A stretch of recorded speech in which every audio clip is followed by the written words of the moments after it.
It's been about a year and 8 months since I bought one of the best deals on the market, this first gen CTS-V. It has gone through so much since I bought it. It's been hailed on. It's been driven extraordinarily hard. Yeah, we've had some awesome trips, thousands of miles across the country. Thousands of miles. Plenty of laughs, hilarious electrical issues, tons of failures. Heck yeah. And I'm going to share my experiences now. I love this thing. I hate this thing. What do you have to say? I say this is one of the best cars you can buy on the market for under $20,000. In today's video, guys, we're going to specifically tell you the good, bad, and the ugly of owning a CTS-V. This is like the car that is a rash that you have to keep putting cream on, but at the end of the day, you just continue to scratch it because it's so good, right? That's a great description. I love it. Let's get right into it. Use this video as a buyer's guide. Use this video as informative, or just share some of your stories or have some memories with us on the Gen 1 CTS-V. Here's how we'll lay it out. We'll give a quick summary of the car. I want to give my take on the car as not being the owner, but having a lot of seat time in it. And a passenger. And then we're going to break it down into items you've done to the car. Perfect. Since you have owned it. Some of the experiences that we've already covered, what the car's been through, and then the truth of ownership, like the nuts and bolts, kind of the hidden gremlins that we've come to learn about it, all right? Let's do it, yeah. How do you feel about this thing? So I really enjoy this car. Again, we've been on road trips that have taken us across the country on 2 occasions now. I've got probably close to 6,000 miles in this car myself. And it's incredibly enjoyable, right? So I love the fact that you have this sedan it's a Cadillac, but come on, it's 2006 plastic party going on. Yeah, there's nothing special on the interior. Creaks, rattles, and you've got, you now have solid motor mounts. Solid motor mounts. Goodbye Cadillac, hello muscles, right? So you have this incredible sedan, so it's an awesome cruiser. But we've also experienced the car on an autocross. And no, it's not an autocross car, but it's still fun enough and has the platform that it's enjoyable in that environment, as well as being on a track or a drag strip. So you have a cruiser, a autocross track car, as well as a drag strip car that can still maintain 20 plus miles per gallon. It has amazing steering feel. It is a fun experience of a car to have. I disagree with you on that. Okay. I don't think it has a good steering feel at all. I think it is very lackluster in the steering. I don't think it is responsive enough, and I think it's too light. I wish that it had more feedback, and ultimately I think they could have done better with the steering. And that's actually one of the things, if you read into the development of this car, a lot of the owners complain about that. They were still trying to have the Cadillac feel while trying to make a Corvette sedan. So they kind of lost out on stuff like the shifter, the clutch pedal, and the steering wheel. So some of the driver engagement points aren't the greatest. However, they perform exceptionally well. Like the car handles exceptionally well for being a 2004 sedan. There's people that much better job articulating that than me. I agree with you. So it handles very well. It just doesn't give you the feedback that it does.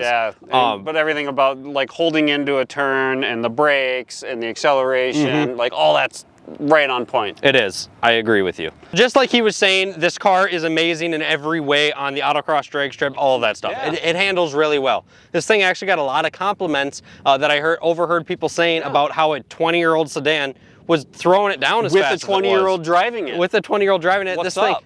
This thing was throwing down some pretty solid numbers against some pretty decent cars around the autocross You're welcome for teaching you how to drive. I know, it's driver mod, banging gears, getting it sideways, dancing, you know? All right, dancing. Let's move on to the next part of the video. The summary of the CTS-V is over. Let's talk about what you did to this car. You bought it essentially stock. I did. Let's talk about what you have done since there, starting from the front of the car, working our way to the back. The first thing is right up front. You did an air intake. Yeah, so I started off with just a cold air intake that I did on it.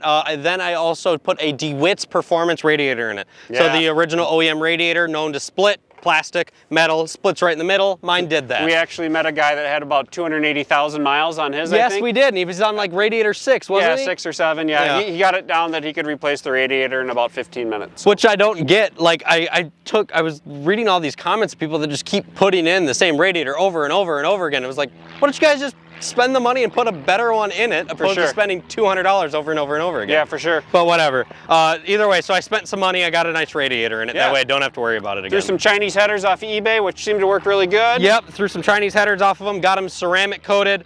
People don't like them if you slam your car to the ground. I have no intentions on slamming my car to the ground, so they are fantastic, hold up great. Above those headers, I put some new plugs in. I put some higher end ceramic wires in, that way I don't have to worry about them burning at all.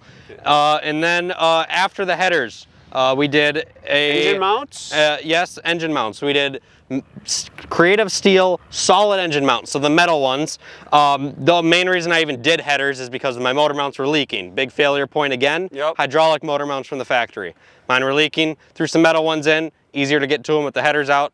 So, or manifolds out, so I pulled the manifolds out, put headers in. Pretty simple process to do that.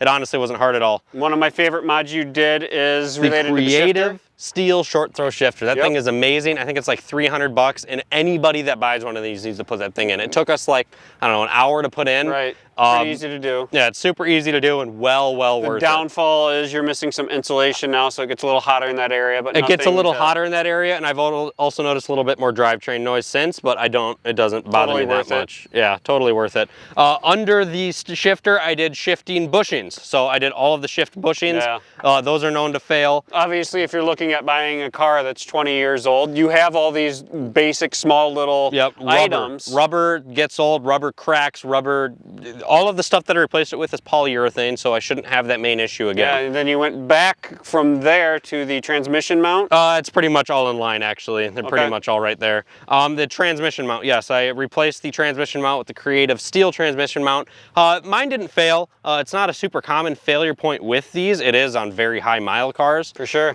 However, when you're replacing engine mounts and you're replacing the rear diff bushing, it's going to wear that out substantially faster. Yeah. So I just replaced that. That was actually a very expensive part, if I remember right. It was like almost $200 for taking that. a lot of the Cadillac out of the car, everything that's got movement, and just locking it right to it. Right? Yeah, it is definitely a much more in-your-face experience driving it. I almost feel like, I don't know, you probably didn't drive it enough to notice, and you thought I was silly for saying it, but I still think the handling changed a little bit when I did that stuff. The engine doesn't feel like it sloshes around nearly as much. It's more of a raw car. Yeah, it just feels like a raw driving experience. You really like it. You got the X-pipe going back. Yep, deleted the resonator, welded an X-pipe in there.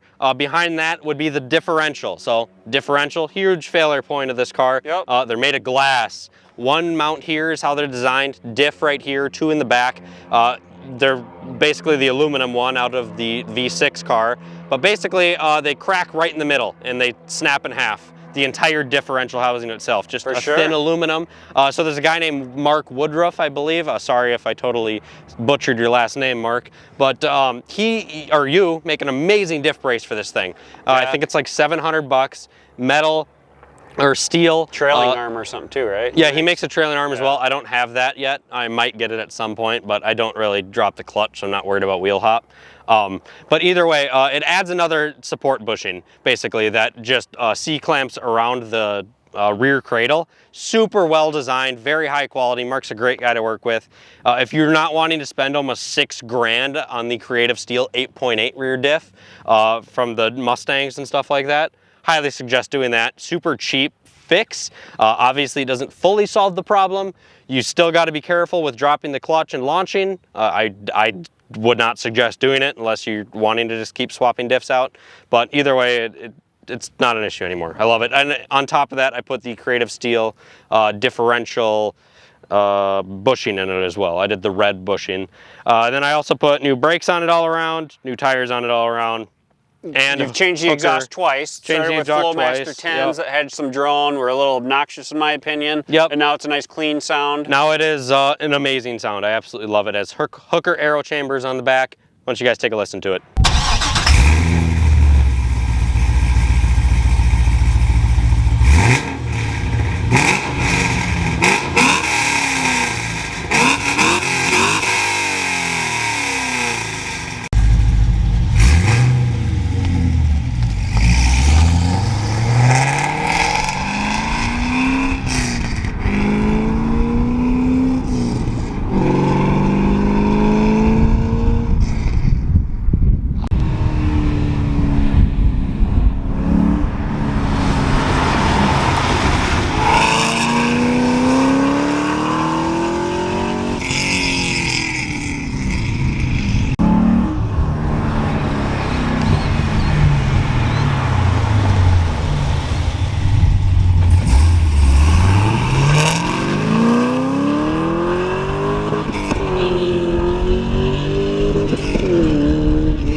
like that, oh man, I mean, that's what I mean. I love this thing. I hate the electrical gremlins. I hate that I have to worry about the diff. But man, when I just get behind the wheel and I drive it, excuse the wipers, I can't not smile. Just every time I drive it, it makes me smile.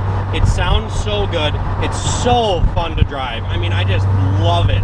Absolutely love this car. Before we close this video out, we'll talk about some of the performance and how this is performing. This 20-year-old car, how it performs against some modern day cars based on some of those experiences that we had. But before we get into that, let's talk about some of the issues we've had with the car. First, outside of our control, you actually had a hail party that happened, unfortunately. I did, yeah. So that was a very rough day for me. For sure. No doubt about it. I mean, this is, I don't mean to sound, I don't know what I'm trying to say. Either way, this car was one of the cleanest cars. It was, yeah. One of the cleanest V1s that there was. Needed some not trying correction. to sound cocky, but it seriously was. Needed paint correction. The interior is still flawless. It looks so good compared to a lot of the other cars. Very good, yeah. And man, it crushed my heart when a random hailstorm came out of nowhere. For sure. You know what we forgot to mention though, what you put on the car is that steering wheel and the floor mats, right? Oh yeah. I did at least 15 horsepower out of each. Yeah, at least.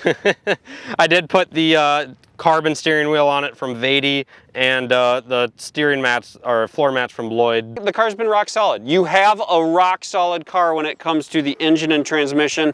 I know even in the experience with you having it, we've come across numerous people that are on the original engine, original transmission, and even the original diff. Yep. As much as you talk about it being glass, which it is fragile, right? We have come across people that have been doing donuts down the middle of the street with 260. We saw someone with over 300,000 miles on them. So you have this bulletproof engine, the bulletproof transmission, an awesome platform of a car, awesome brakes, but it does have some flaws, right? It does, and the main ones are electrical. In this generation of Cadillac, I think all of them kind of had that. Yeah, and so what's funny, I'll share a story on it. When you bought this car, and I told a mechanic friend of mine what you bought, he was kind of like, ooh, yeah, they're fun and they're fast and everything, but yeah, the electrical issues. He backpedaled a little bit and said the V's are better. Yep. The bases are really issues, and his analogy, and again, I don't have research to back this up, but he said that when they installed the wiring harnesses or supplied the wiring harnesses from the factory, a lot of them were just really tight to the point, right? So there wasn't a lot of give in those cables. So with time and vibration and moving stuff, your connections start to get a little wonky, and before you know it, you're sitting in the passenger seat trying to adjust your power seats, and you're actually adjusting the driver's seat, right? Check out this fun little clip. We were going to do a funny intro of where I was in the driver's seat, he was in the passenger seat trying to adjust my lumbar, and we were also going to try to show the air conditioning electrical issue that I have right now too. But here, check out this fun clip. Come to me. In the process of trying to make our funny intro, so here's the play, all right? Guys sitting in the passenger seat, guys sitting in the driver's seat, and hey Jeeves, hey passenger, can you adjust my lumbar?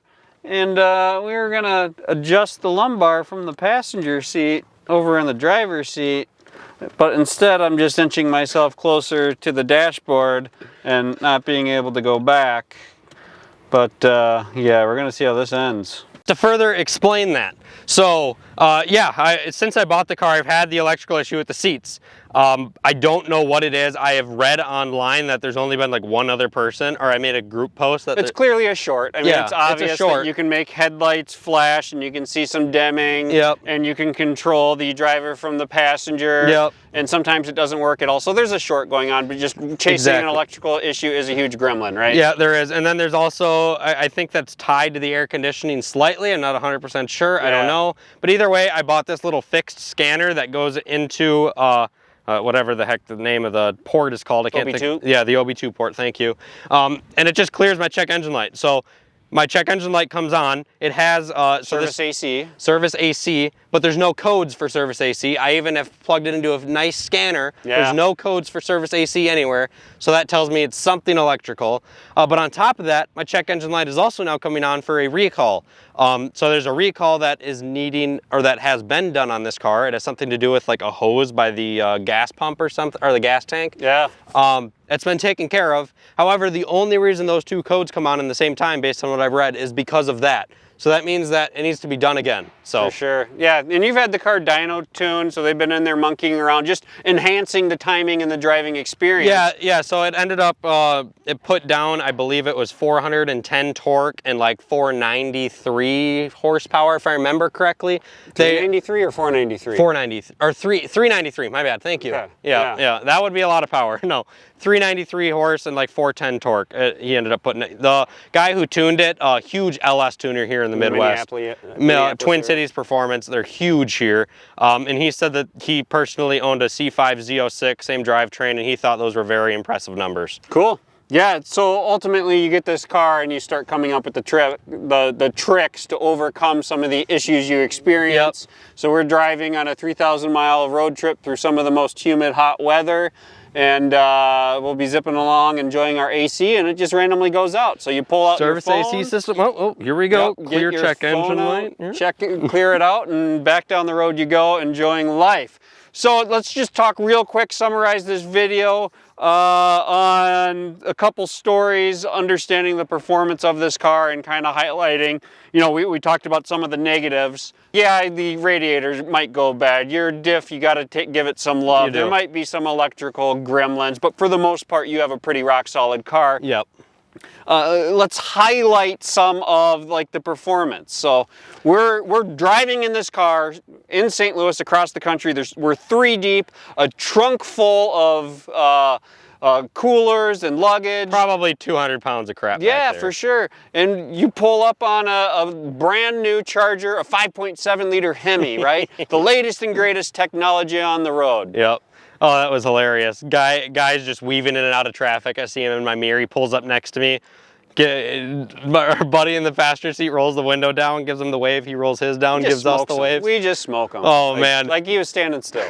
Zen, 1, 2, 3. It was hilarious.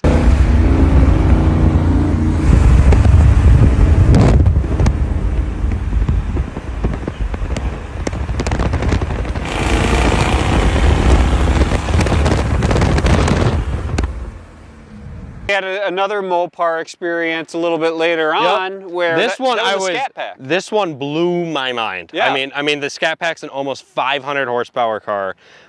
This obviously being 100 horsepower less, granted almost 1,000 pounds less. And the Scat Pack was faster, but how close this was. Yeah. And I got the impression that if we would have kept going, we're at that point where it felt like your car was gaining momentum, again, with 3 people in it and luggage. Yeah, it blew my mind. And then after that, shortly, I actually raced a Scat Pack on the drag strip, and well, he dropped the clutch off the line. I won't do that in this car. So he had me off the line, and same thing. I almost started pulling on him right at the end. Go.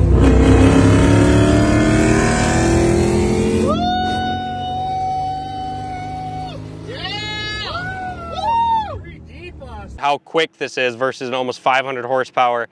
We actually have one at my work right now, $70,000 Dodge Charger Scat Pack. No, my car's still faster at the end of the day, and that's all that matters. That's all that will ever matter. But guys, if you're in the market for a car that's under like 20 grand or hovering around 20 grand, goes up a little bit if you're looking for a pristine example. Like the CTS-V Gen 1, it's pretty stellar. LS6, LS2, it doesn't matter. They're really all awesome. They are all awesome, and I'm not gonna lie, this car, every time I drive it, it just puts a smile on my face. It's a keeper for sure. It's so fun to drive. It sounds so good. Yeah.